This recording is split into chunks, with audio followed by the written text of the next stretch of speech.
আপনাদের সকলকে স্বাগতম। আমরা আজকে আলোচনা করব এই সদ্য সমাপ্ত অনুষ্ঠিত লোকসভা নির্বাচনে পশ্চিমবঙ্গে ভোটের হিসেব নিকেশ নিয়ে। প্রথম কথা হচ্ছে, এবার পশ্চিমবাংলায় মোট কত ভোট পড়েছে। আমি অনেক কিছু যোগ করে হিসাব টিসাব করে দেখলাম।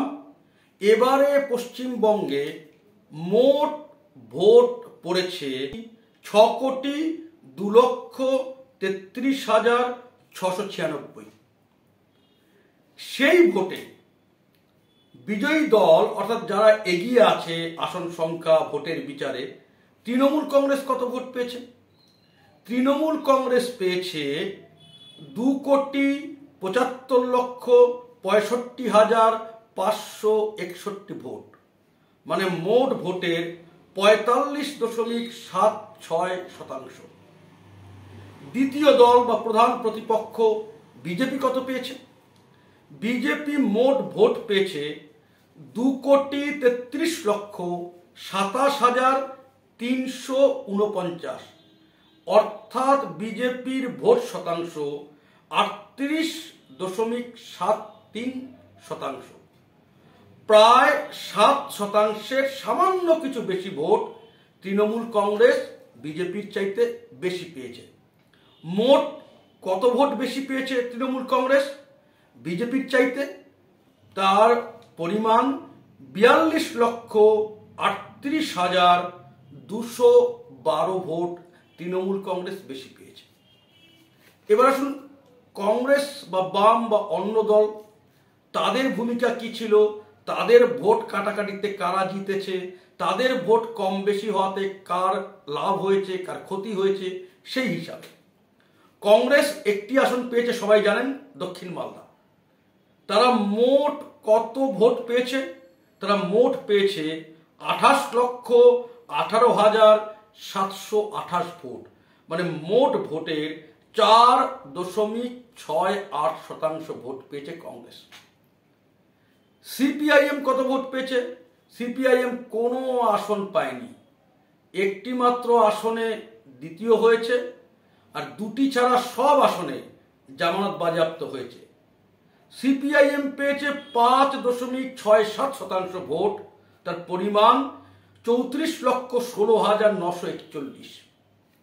আর যে বাকি শরিক বামফ্রন্টে সিপিআই, আরএসপি, ফরওয়ার্ড ব্লক, এদের এতটা দুর্দশা, সিপিআই, ফরওয়ার্ড ব্লক, আরএসপির মোট ভোট যোগ করলেও সেটা নোটার চাইতেও 1 লক্ষের বেশি কম হচ্ছে।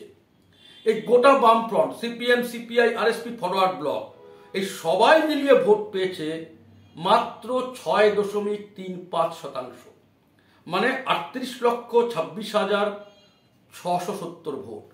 তাহলে এই যে জোট করে লড়েছিল বাম এবং কংগ্রেস, যাদের ভোট অনেক জায়গায় বিজেপিকে হারিয়েছে, অনেক জায়গায় টিএমসিকে হারিয়েছে, অনেকে সুবিধা দিয়েছে, মোট ভোট পেয়েছে বাম এবং কংগ্রেস মিলিয়ে 11.03%। অন্যান্য রাজনৈতিক দল মিলিয়ে বা নির্দল মিলিয়ে বা বাকিরা মিলিয়ে ভোট পেয়েছে 3.45%। পরিমাণ নেহাত কম না, কিন্তু 20,76,281 এর মূল ভোটটাই কিন্তু পেয়েছে নওশাদ সিদ্দিকীদের আইএসএফ।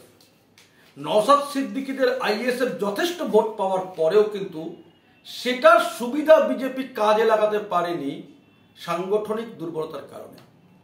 আর এই তৃণমূল কংগ্রেস যে প্রায় 42,000 ভোটে এগিয়ে আছে বিজেপির চেয়ে, তারা অর্ধেকের বেশি হচ্ছে শেষ দফার নির্বাচন থেকে, কলকাতা এবং কলকাতা সংলগ্ন আসনগুলি থেকে।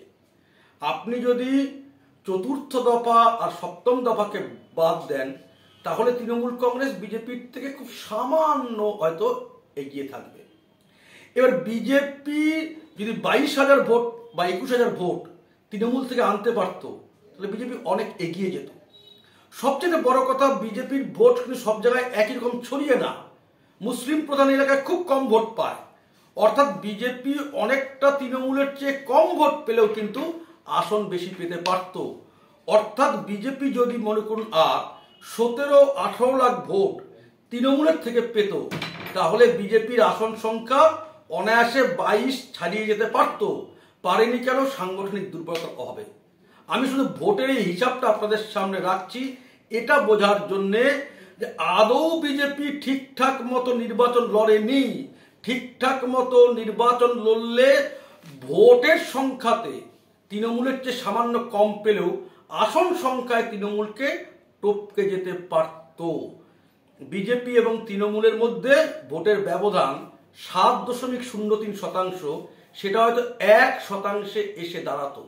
ঠিকঠাক ভোট লড়লে শেষ দফার ভোটে তৃণমূলের মার্জিন কোনোটাতেই 1 লাখের বেশি হতো না, ডায়মন্ড হারবার ছাড়া।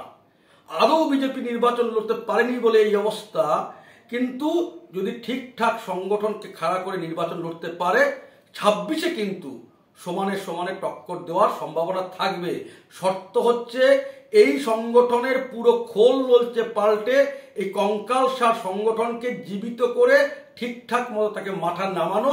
আর সবার আগে দরকার একটা ঠিকঠাক মতো রাজ্য সভাপতি ঠিক করা, যে লড়াই করতে পারে, যার পিছনে সংগঠন আছে, যার প্রভাব আছে, যার জনমোহিনী ক্ষমতা আছে। আগে দরকার এরকম সভাপতি নির্বাচন করা, তারপর বাকি সব চিন্তা ভাবনা। এটাই আমার বক্তব্য। সবাই খুব ভালো থাকবেন। ভারত মাতা কি জয়।